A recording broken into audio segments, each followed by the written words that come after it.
Good afternoon, everybody. Bonjour à tous, je m'appelle Neil Ford, je suis directeur de l'information publique à l'UNESCO. Nous avons deux intervenants pour la conférence de presse, M. Niwa, du ministre d'État de l'Éducation, Culture, Sport, Sciences et Technologies, et M. Tang, sous-directeur pour l'éducation à l'UNESCO. Alors, est-ce que vous souhaitez d'abord intervenir avant les questions? Peut-être. Monsieur Niwa, est-ce que vous souhaitez commencer?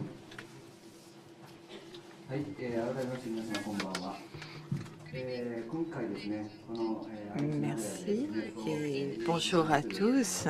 Ici, à Aichi Nagoya, la conférence de l'UNESCO sur l'EDD a pu couvrir les différents points à l'ordre du jour et s'est achevée aujourd'hui. Je tiens à remercier tous ceux qui ont pris part à cette conférence.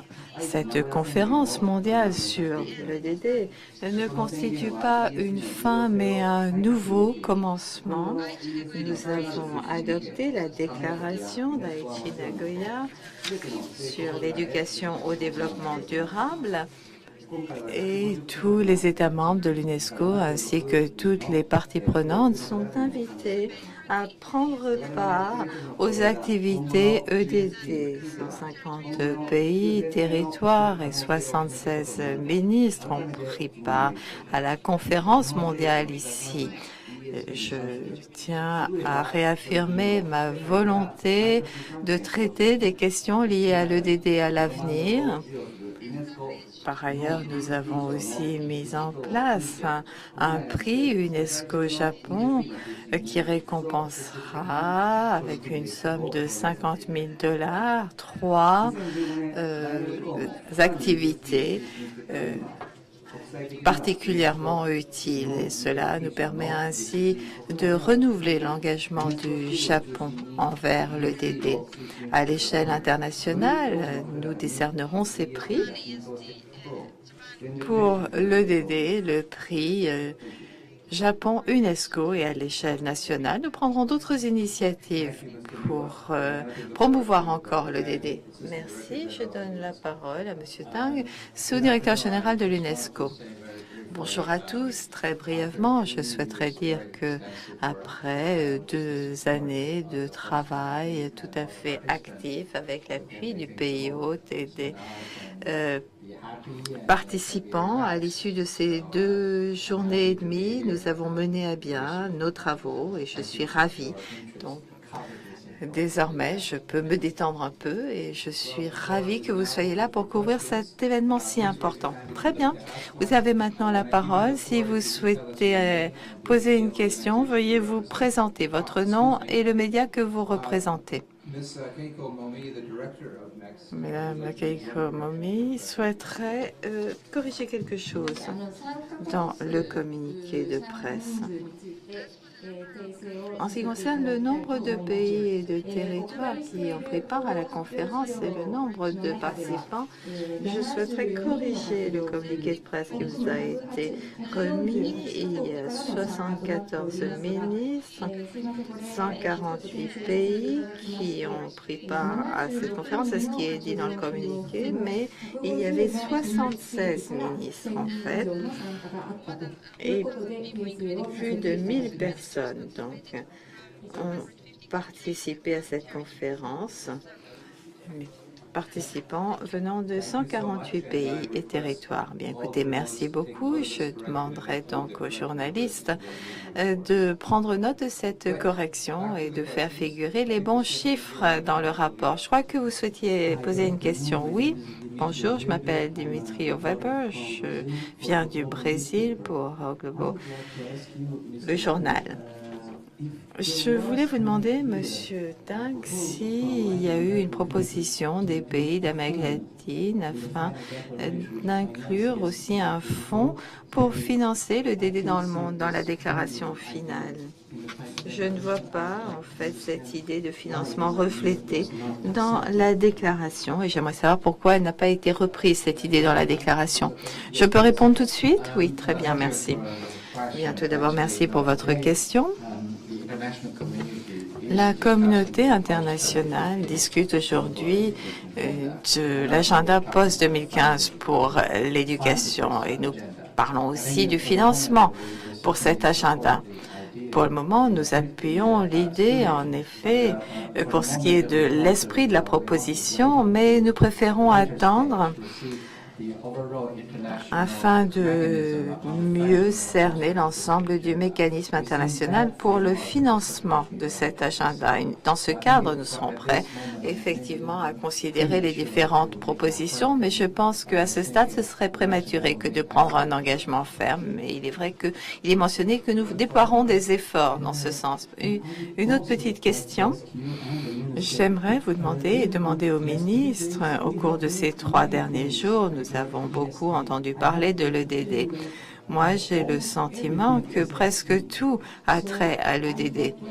Donc, j'aimerais vous demander à tous les deux, est-ce que vous pourriez peut-être souligner un élément essentiel que vous souhaiteriez voir tous les pays faire pour mettre en œuvre l'EDD? Qu'est-ce que ce serait?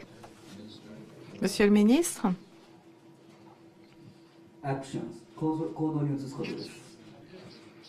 Des actions, que ça se traduise par des actions concrètes. Pour nombre des déclarations faites ici doivent se traduire par des actions. C'est ça le sens principal de l'EDD pour chacun, je crois.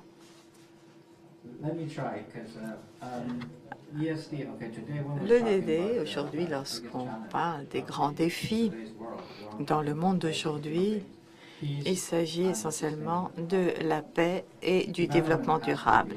Le développement doit être durable, bien entendu. Donc, il s'agit de 2 éléments. Et lorsqu'on parle de l'éducation au développement durable, normalement, on évoque différentes dimensions, y compris la dimension économique. Notre modèle de développement économique doit être durable. Deuxième point, il s'agit de la dimension sociale, c'est-à-dire que notre modèle social, notre société doit être pourvue d'un modèle qui soit durable. Troisième point, il s'agit de l'aspect environnemental. Du fait du changement climatique, des catastrophes naturelles. Donc voilà la dimension environnementale. Il y a donc 3 dimensions. Et lorsqu'on parle de l'éducation au développement durable, comme je l'ai dit, cela recouvre un grand nombre d'éléments. Mais nous ne pensons pas pouvoir tout couvrir. Il faut davantage cibler notre action. Donc par le passé, lorsqu'on parlait de la décennie, eh bien le DD se concentrait tout d'abord sur l'éducation au changement climatique, ensuite sur la biodiversité, puis sur la prévention des catastrophes naturelles. Donc voilà les 3 domaines concrets sur lesquels nous sommes concentrés au cours des 5 dernières années pendant cette décennie. Dans le cadre du plan d'action global, nous nous concentrons aussi donc sur 5 éléments. Voilà des exemples des domaines concrets qui nous préoccupent. Question suivante, le monsieur au fond. Oui. Merci, Monsieur le Président. Je m'appelle Emmanuel Coran, je viens d'Afrique australe et je suis journaliste environnementale. Je me concentre sur les questions de développement et d'environnement. Et je dois dire que lorsqu'on regarde les choses de l'extérieur, il semble que là, l'UNESCO transforme son image dans le monde entier en participant plus directement à tous les domaines qui ont trait à l'environnement et aux citoyens du monde. Est-ce que c'est aussi votre avis? Est-ce que vous pourriez nous expliquer quelle serait l'incidence de cette transformation? Bien, écoutez, je ne sais pas exactement ce que vous entendez par là. Mais on parle de l'éducation ici. Lorsqu'on dit l'éducation du point de vue d'UNESCO, il ne s'agit pas simplement d'enseigner aux jeunes générations ce qui doit être enseigné à la base, mais il faut en faire des citoyens responsables afin qu'ils puissent contribuer à la paix et au développement durable. Et ça émane du mandat fondamental de l'UNESCO, la promotion de la paix et du développement durable.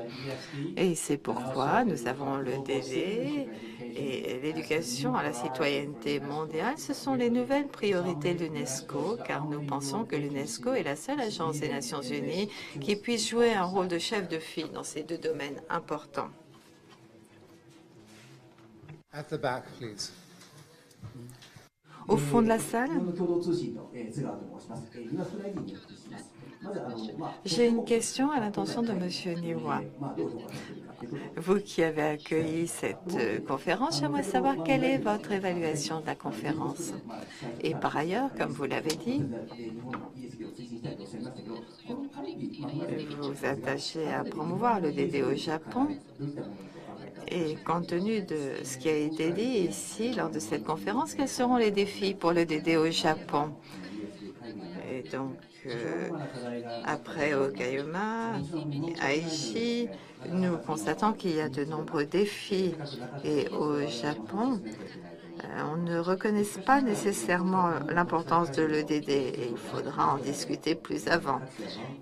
Mais lors de cette conférence, le fait qu'elle se soit tenue d'ailleurs à Nagoya, c'est très important. Et comme je le disais, il est important pour nous que cette conférence ait pu se tenir ici, parce que je viens de cette région, je suis originaire d'Aichi et je suis donc très attachée à cette conférence particulièrement importante pour la région. Merci, Mme Diarra du Mali. J'aimerais que vous nous parliez de ce prix, le prix UNESCO au Japon pour le DD. Quelles sont les actions que récompensera ce prix? Ce prix vient d'être approuvé par le Conseil exécutif de l'UNESCO le mois dernier. Il a été proposé par le gouvernement du Japon. Il s'intitule le prix UNESCO Japon pour l'éducation au développement durable.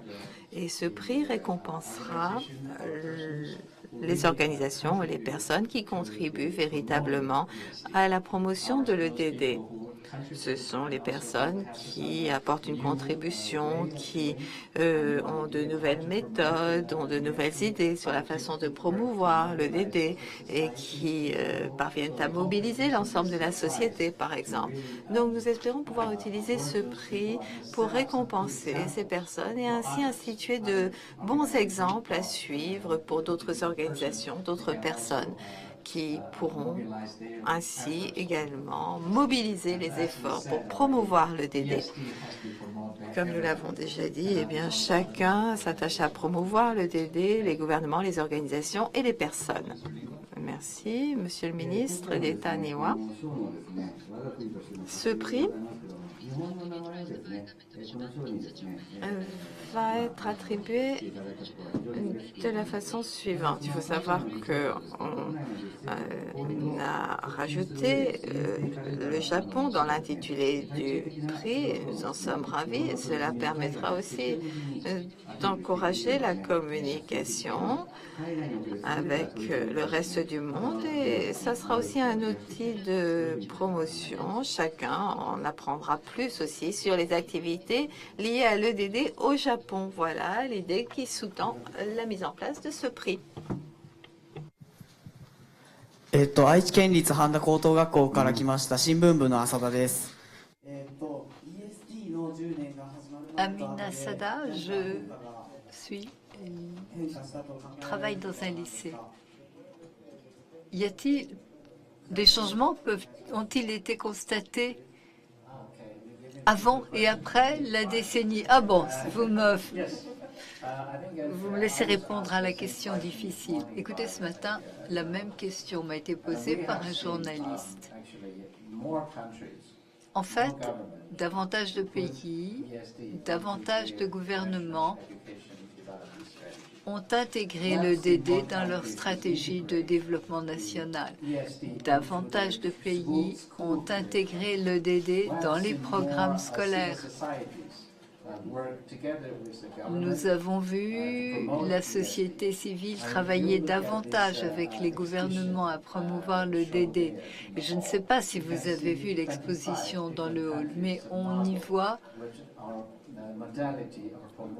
que 25 pays ont mis en place des modalités de promotion de l'EDD. Donc voilà ce que l'on a pu constater depuis le lancement de la décennie. Et du point de vue de l'UNESCO, nous pensons que ce sont de très bons résultats. Maintenant, cette décennie s'est achevée, mais c'est un travail encore plus difficile qui nous attend à l'avenir, dans la mesure où il faut faire progresser ce qui a été réalisé jusqu'à présent. Et c'est un énorme défi, mais je suis très heureux de dire que le gouvernement du Japon a promis qu'il continuerait à soutenir l'UNESCO dans son rôle de promotion de l'EDD. J'en suis très heureux.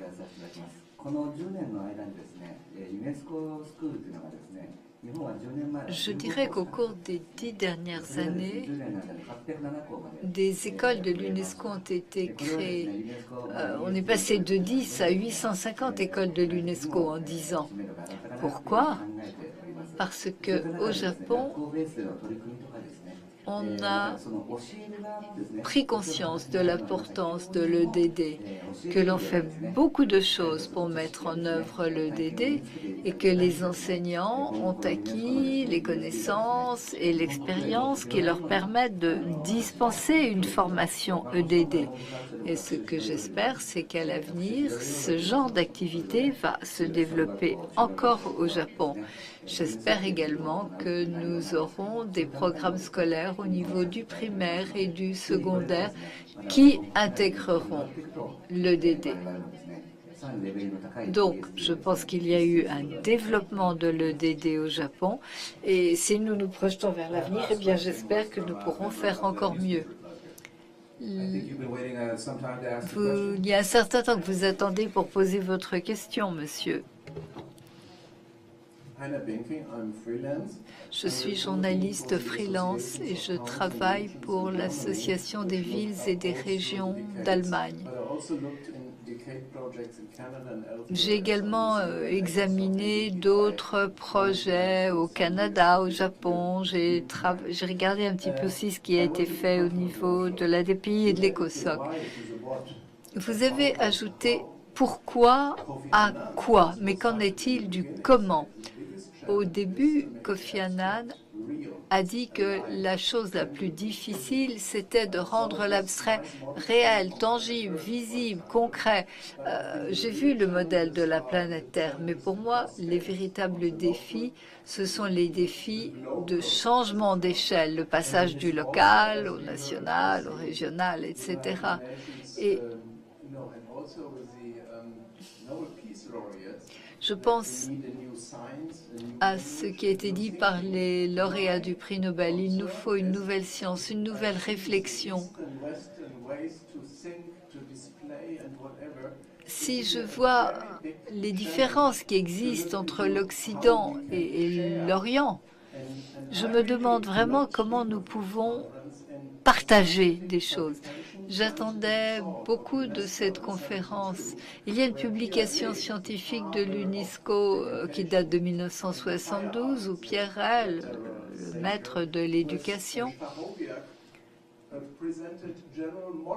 a présenté une théorie générale de modèle. Est-ce qu'il faut nous contenter de modèles de la planète Terre, mais est-ce qu'il ne faut pas aussi que les jeunes parlent des différences finalement, des différences d'échelle, des différences de culture, des différences, etc. Et je suis heureux que nous soyons ici parce que votre tradition nous permet d'avoir des super signes et pas simplement des icônes ou ce que vous voulez. Donc, pourquoi ne pas investir dans le comment et dans le pourquoi? Ce n'est pas une question, je crois, mais je suis pleinement d'accord avec ce que vous venez de dire. C'est exactement ce que voudrait faire l'UNESCO. Offrir un forum, offrir une plateforme où l'on pourrait échanger des idées et elles pourraient être partagées par les pays. Vous avez vu les 25 approches de l'exposition. Et je pense qu'il serait très intéressant que l'UNESCO puisse offrir cette plateforme à tous les pays qui auraient la possibilité d'apprendre quelque chose de nouveau. Et c'est un peu, je crois, l'objet de cette conférence. C'est la raison pour laquelle je suis très heureux que la conférence ait réalisé cet objectif. Mais je vous remercie de votre commentaire. Ah, j'ai oublié de dire une chose. C'est la nouvelle pensée et la vieille pensée. Et l'ECOSOC, en fait, se propose de voir ce que l'on a fait par le passé en 1970. Pour moi, cette nouvelle pensée, ces nouveaux paradigmes, ces nouveaux termes systémiques, holistiques, ça ne contribue pas vraiment à concrétiser les choses et à nous rapprocher du réel.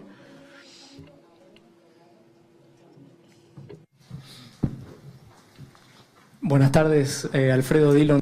Bonjour, Alfredo Hilo, je travaille pour Clarine. Ma question à Monsieur Tang est la suivante. En ce qui concerne l'avenir de l'EDD, avez-vous des mécanismes d'évaluation ou de suivi ou avez-vous réfléchi à de tels mécanismes pour mesurer les progrès accomplis et envisagez-vous une dimension un peu normalisée, comme c'est quelque chose, par exemple, que l'UNESCO applique dans d'autres pays ou pour d'autres thèmes? C'est une excellente question et je dois dire que c'est un thème qui nous pose problème. Lorsque j'ai parlé du programme d'action global, j'ai parlé de suivi et d'évaluation dans l'agenda global de l'éducation post-2015. Car il faut bien savoir qu'à l'heure actuelle, la communauté internationale est en cours de négociation concernant l'agenda du développement pour l'après 2015, l'éducation étant un des objectifs.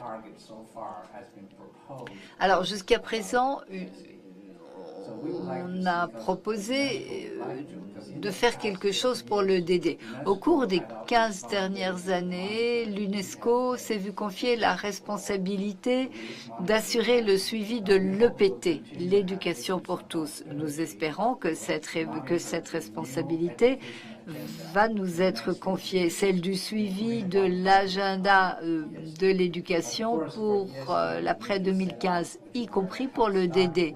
Mais bon, nous avons d'ores et déjà commencé à réfléchir avec des experts à des indicateurs de référence. Mais le DD, on ne peut pas, ce n'est pas quelque chose d'aussi facile à mesurer que l'enseignement primaire ou l'enseignement secondaire. Dans le primaire, vous pouvez dire combien d'enfants sont scolarisés et ça vous donne un indicateur. Pour le DD, la mesure n'est pas si simple. On peut intégrer le DD dans le programme d'enseignement, mais comment mesurer si les étudiants ont appris, ont intégré le DD? Et là, il y a un vrai défi auquel travaille l'UNESCO avec des experts de différents pays. J'espère que dans un avenir proche, nous pourrons mettre en place des indicateurs qui conviendraient pour tous les pays. Oui?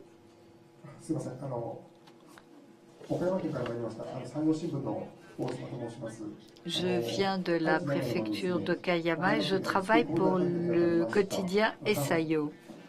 Il y a eu une réunion des parties prenantes à Okayama et je sais que M. Tang y a assisté. Un grand nombre de documents fort intéressants ont été préparés pour cette réunion. Il y a d'ailleurs aussi une proposition. Il a d'ailleurs été proposé d'utiliser les travaux du comité. Alors, j'aimerais savoir quelle est la contribution de la conférence d'Okayama à ce que nous avons vu aujourd'hui. Je pense en particulier au point 12 concernant l'éducation non formelle, ainsi qu'à un autre point relatif à l'apprentissage tout au long de la vie. Je pense que nous avons peut-être contribué à ces points. Par ailleurs, Okayama organisait pour la première fois une réunion des Nations Unies ou une conférence des Nations Unies. Pourriez-vous donc nous dire ce que vous avez pensé d'Okayama et de l'importance qu'a revêtue cette conférence? Merci de votre question. C'était en fait la deuxième fois que je me rendais à Okayama. Je suis venue au Japon, à Nagoya et à Okayama en septembre dernier pour voir où en étaient les préparatifs de la conférence. À cette occasion, j'ai rencontré le maire de Nagoya ainsi que le gouverneur de la préfecture d'Aichi.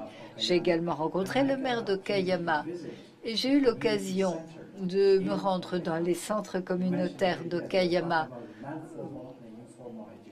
Vous parlez d'éducation non formelle et informelle. Eh bien, c'est exactement ce qu'offre le modèle de centre communautaire d'Okayama, qui offre des possibilités d'apprentissage aux adultes.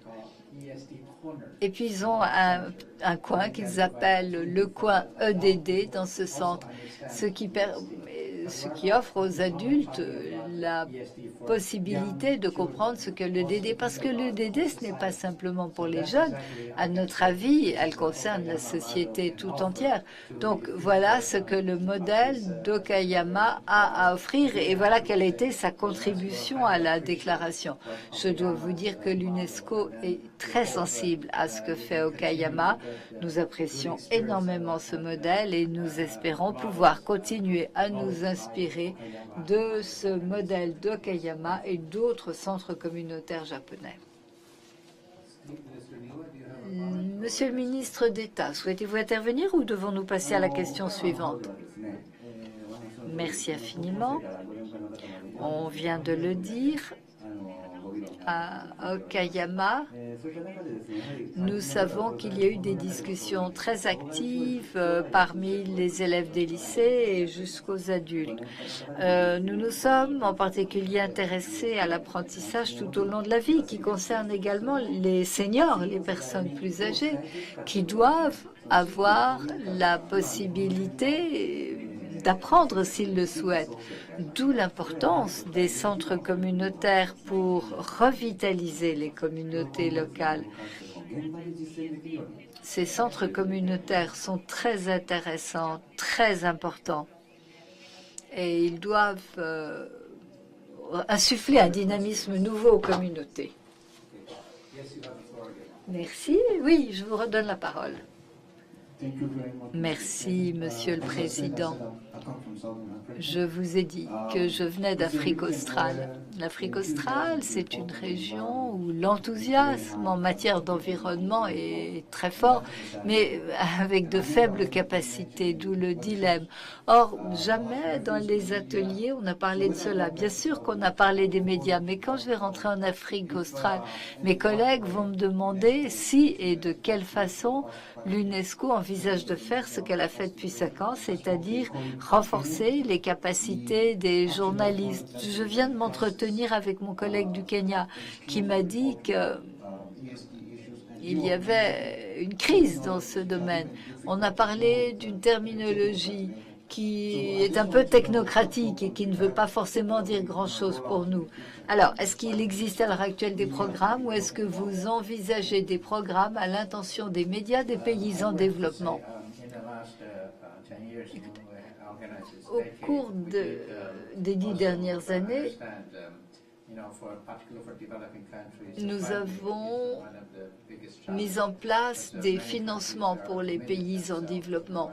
Un grand nombre de pays se sont engagés à apporter ou à faire quelque chose pour le DD, mais ils ont besoin d'une aide technique et financière. Alors, l'aide technique, eh bien, elle a été apportée par l'UNESCO. C'est exactement ce que nous avons fait de différentes manières, par le biais de conférences, d'ateliers, de formations. Nous avons aidé techniquement certains pays par le biais du renforcement de leurs capacités. Pour ce qui est du financement, bien l'UNESCO passe par différents partenaires en vue de mobiliser des ressources gouvernementales, ressources du secteur privé, qui, par exemple, aident l'Afrique par le biais de l'UNESCO, sachant que l'UNESCO a une priorité Afrique. Il y a également beaucoup de donateurs, beaucoup de gouvernements, beaucoup de représentants du secteur privé qui souhaitent encourager le développement de l'éducation en Afrique. À l'avenir, nous le disons dans notre GAP, dans ce programme d'action globale, nous aimerions mobiliser des ressources financières par le biais de nos réseaux pour aider les pays en développement à mettre en œuvre le dit programme.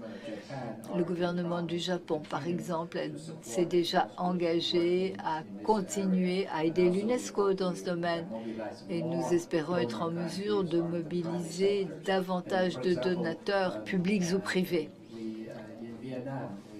Au Vietnam, par exemple, nous avons réussi à mobiliser $1 million de Samsung, société coréenne de téléphone, pour pratiquer l'EDD au Vietnam.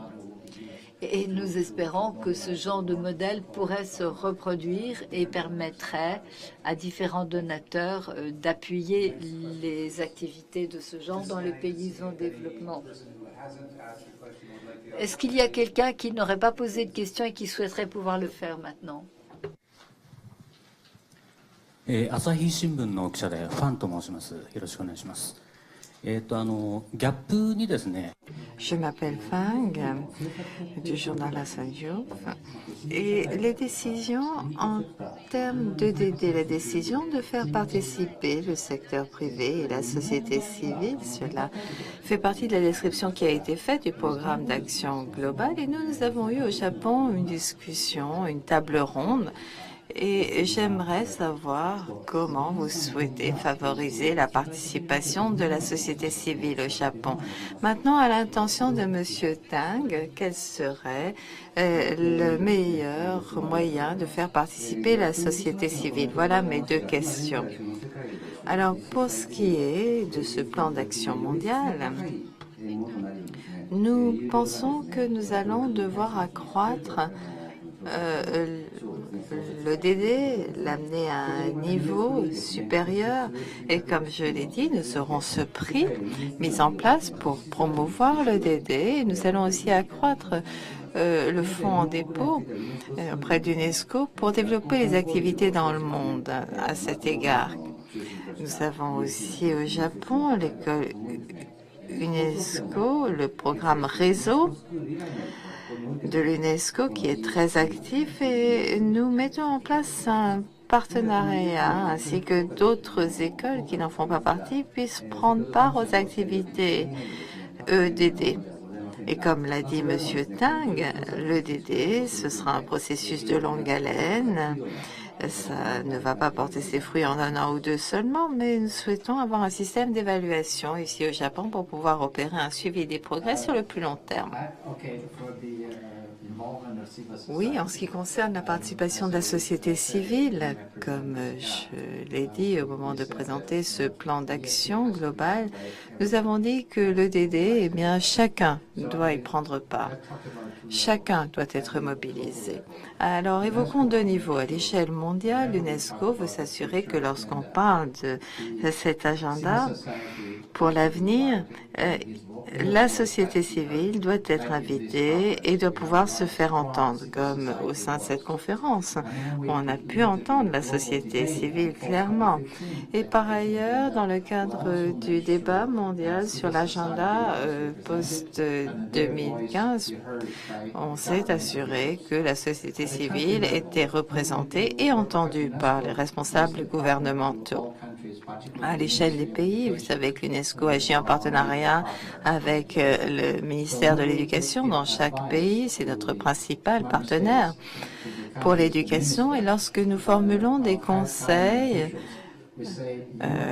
à l'intention des responsables gouvernementaux, nous disons que lorsqu'ils élaborent leur plan national, il faut suivre une approche inclusive pour que la société civile et le secteur privé puissent participer au processus et faire entendre leur point de vue. Je souhaite aussi ajouter que, comme je l'ai déjà dit d'ailleurs, nous nous efforçons de mobiliser des ressources pour les pays en développement dans le secteur privé, en particulier le secteur privé des pays de l'OCDE, y compris le Japon, la Corée. Et le DD, c'est un sujet sexy, comme on dit. Et c'est plus facile de mobiliser des financements aujourd'hui que dans d'autres domaines. Donc, je suis convaincue que nous pourrons tirer parti de cette conférence et du plan d'action global pour mobiliser davantage de ressources pour financer le DD dans les pays en développement. Merci. Une autre question? Oui, vous avez la parole. Oui, j'aimerais poser une question, mais d'abord un éclaircissement. Lors de la session finale, il semble que quelqu'un ait dit qu'il y avait un objectif pour 2015, c'est-à-dire que chaque école devrait avoir déjà mis en œuvre le DD. C'est bien ce qui a été dit d'ici à 2015? Chaque école devrait avoir mis en œuvre le DD. Enfin, moi, j'ai peut-être mal compris. Alors, pourtant que je sache, non, cet objectif n'a pas été fixé. Non, c'est le vice-ministre de Manitoba qui a indiqué cela pour sa province au Canada. Ça n'était pas un objectif à l'échelle mondiale, c'est simplement pour sa province. Ah, très bien.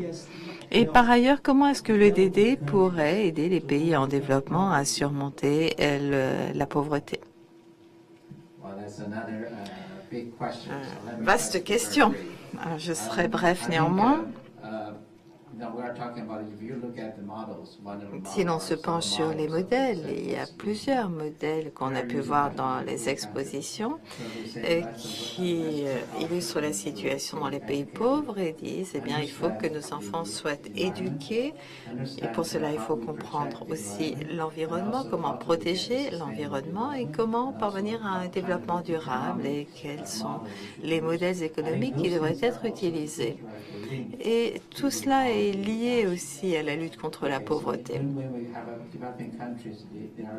Dans les pays en développement, on s'efforce d'accélérer le développement socio-économique et en parallèle, il y a toute une série de sous-produits en termes d'environnement, avec la pollution. Donc, la jeune génération devra être consciente de cela, sinon, en effet, le pays risque de s'appauvrir encore et de se retrouver dans une situation bien pire. Donc, tout cela est lié à la réduction de la pauvreté, qui recouvre un grand nombre d'aspects, pas seulement le DD. Le DD à elle seule ne pourra pas réduire la pauvreté. Mais ce qui est particulièrement important, c'est que les pays devront avoir le bon modèle de développement économique et la bonne approche en matière de développement.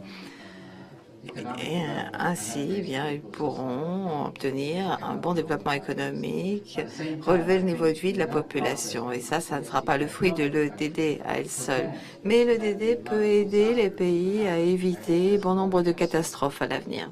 Voilà ce que je souhaitais dire. Bien, y a-t-il une autre question?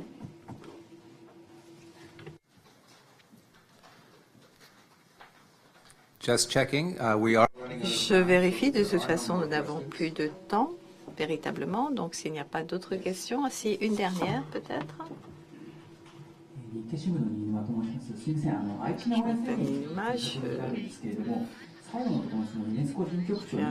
J'avais une question sur la déclaration. Il est dit, prions la directrice générale de l'UNESCO. Et là, il est fait mention, donc dans la toute dernière partie de la déclaration, de financement, donc de s'appuyer sur les partenariats, mobiliser les réseaux, y compris le réseau des écoles associées de l'UNESCO, et notamment de plaider pour l'importance d'assurer des ressources adéquates, y compris des financements pour le DD, au petit c du paragraphe 16.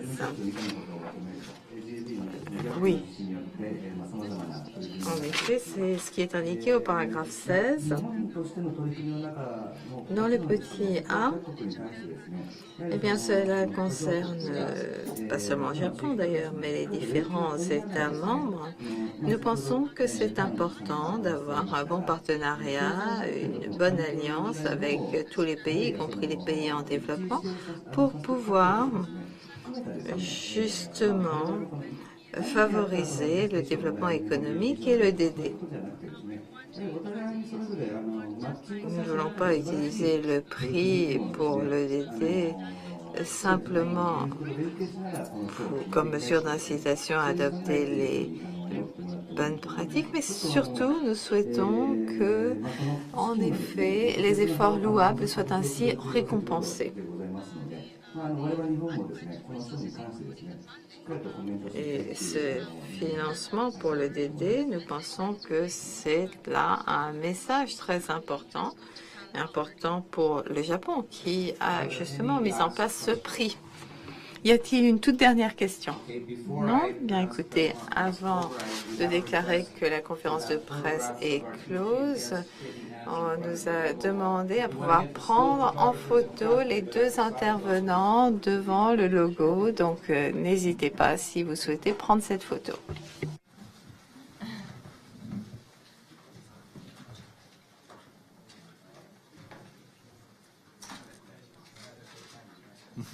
That was the request.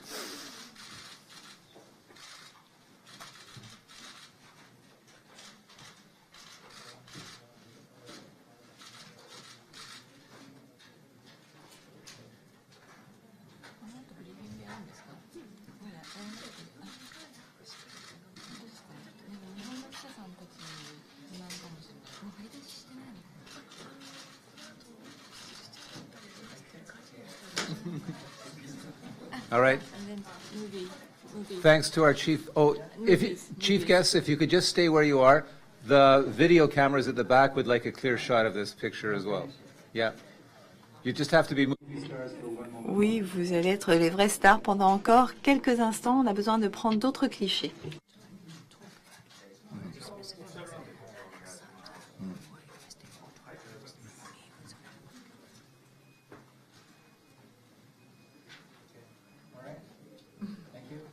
Thank you all very much. Merci à tous. If any of the journalists would like in-depth briefings, Nous avons par ailleurs du personnel technique de l'UNESCO derrière au fond de la salle. Si vous souhaitez avoir des détails techniques, n'hésitez pas à me contacter. Et sur ce, je déclare que cette conférence de presse est close.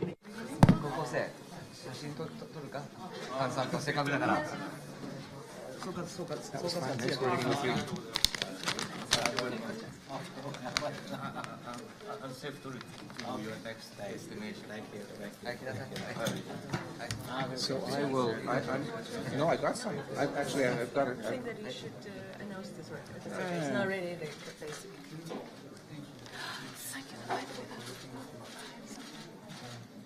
Nice questions. Okay, great. Yeah, I would like to do that. I can introduce you. So just stay here.